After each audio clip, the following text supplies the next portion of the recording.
If you thought Nintendo Switch 2 was only about Mario, Zelda and family-friendly games, you might want to rethink that. Because Nintendo's new hardware is starting to attract some seriously heavy hitters. We're talking James Bond, Call of Duty, Turok, Warhammer 40,000, Metal Gear Solid, Resident Evil and even Aliens. And the big question isn't just which games are coming, the real question is this: can Switch 2 actually handle the kind of shooters we've traditionally associated with PlayStation, Xbox and PC? So, let's break down some of the biggest shooters and action games heading to Switch 2, and more importantly, let's talk about which ones could actually be worth your time. 007 First Light. James Bond is finally getting a brand new video game, and this one is coming from IO Interactive, the studio behind Hitman. And honestly, that's probably one of the most interesting combinations you could ask for. 007 First Light isn't simply another licensed shooter, where Bond runs around shooting everything that moves. This is an original Bond origin story, following a young James Bond before he becomes the legendary 007. And that means stealth, gadgets, driving, gunfights, hand-to-hand combat, and those big cinematic Bond moments are all part of the package. The Switch 2 version is officially confirmed, and IO Interactive says the game is coming to Nintendo's new console in summer 2026. Now here's what I'm watching closely: performance. Because this is an ambitious current generation game, and if Nintendo can deliver a solid experience without completely destroying the visual quality, this could be one of the games that proves Switch 2 isn't just a portable Nintendo machine anymore. Call of Duty Modern Warfare 4. Now we're getting serious. Call of Duty coming to Nintendo hardware is already a big deal. But Modern Warfare 4 on Switch 2, that's the kind of release that could completely change how people look at Nintendo's console. We're talking about one of gaming's biggest shooter franchises, with competitive multiplayer, huge firefights, and the kind of fast gameplay where frame rate actually matters. And according to recent reporting, Switch 2 players are expected to join the open beta on August 28th, following the earlier beta period on other platforms. So this is going to be one of the biggest Switch 2 performance tests yet. Can Nintendo's hardware deliver responsive controls? Can it maintain a stable frame rate? And most importantly, will Switch 2 players actually feel like they're playing the same Call of Duty experience as everyone else?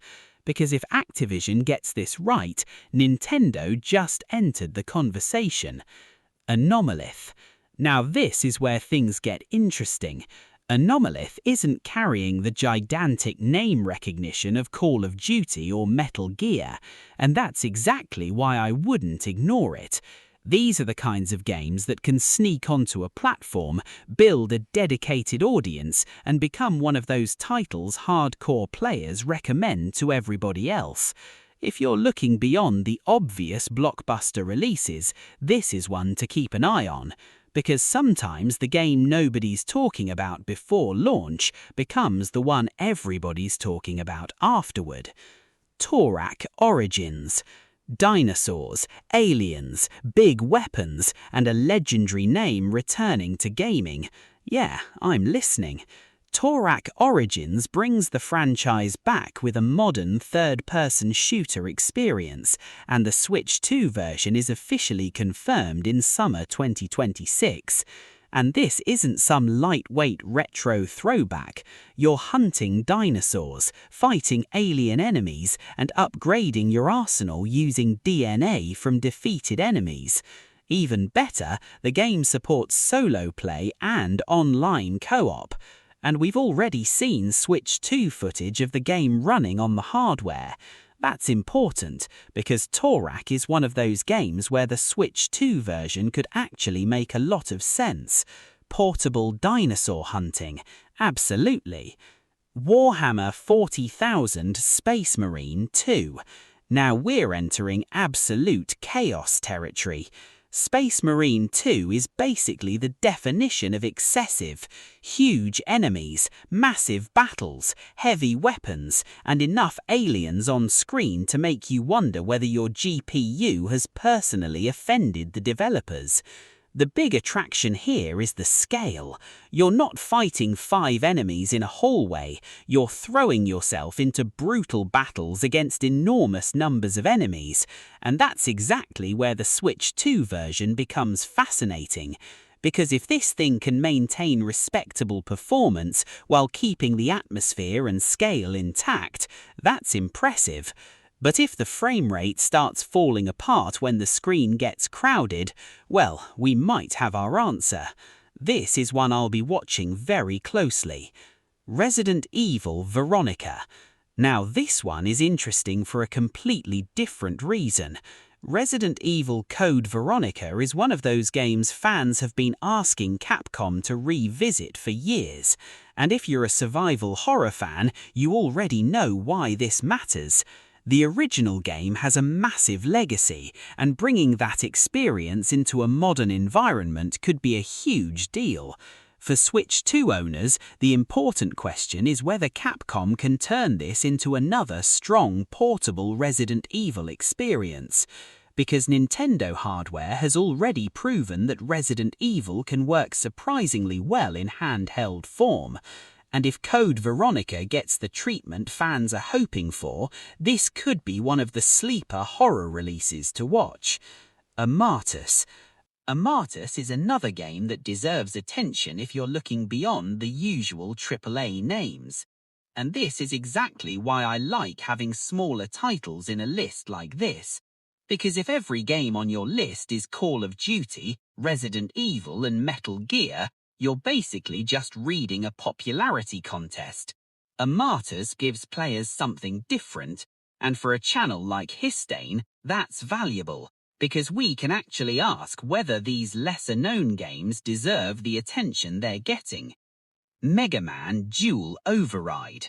Now don't let the Mega Man name fool you into thinking this is just another nostalgic platformer. Mega Man has always been about action, weapons, and fast combat, and Dual Override is one of those releases that could appeal to both long-time fans and people discovering the franchise for the first time. And this is exactly the kind of game that can perform really well on a portable console. Short sessions, fast gameplay, easy to pick up, and something you can play anywhere. Not every shooter needs to be a 100-hour open-world monster. Sometimes you just want to grab the console and start blasting. Deus Ex Remastered. Now we're talking about one of the most influential names in immersive gaming. Deus Ex isn't just about shooting, it's about choices, stealth, exploration, character builds, hacking, dialogue, and deciding how you actually want to approach a situation. That's what makes a Deus Ex game special. And having that type of experience available on Switch 2 could be a fantastic fit. Imagine sitting on the couch, handheld, headphones on, completely disappearing into a cyberpunk world. That's exactly where Nintendo's portable advantage becomes a weapon. Metal Gear Solid Master Collection Volume 2. This one is practically guaranteed to attract hardcore gamers. Metal Gear Solid isn't just another action franchise, it's one of the most important series in PlayStation history. And getting more of that classic Metal Gear experience on Switch 2 is a big deal. If you're somebody who grew up with these games, portability alone makes the collection interesting. You can take these legendary stealth games anywhere. And for younger players who never experienced them, this could be an excellent way to discover why Metal Gear became such a massive name in gaming. Aliens Fireteam Elite 2. And finally, we have Aliens. because apparently Nintendo Switch 2 players weren't getting enough nightmares already. Alien's Fireteam Elite built its identity around fast third-person shooting, hordes of xenomorphs, and cooperative gameplay. And that's exactly the kind of experience that can be ridiculously fun with friends.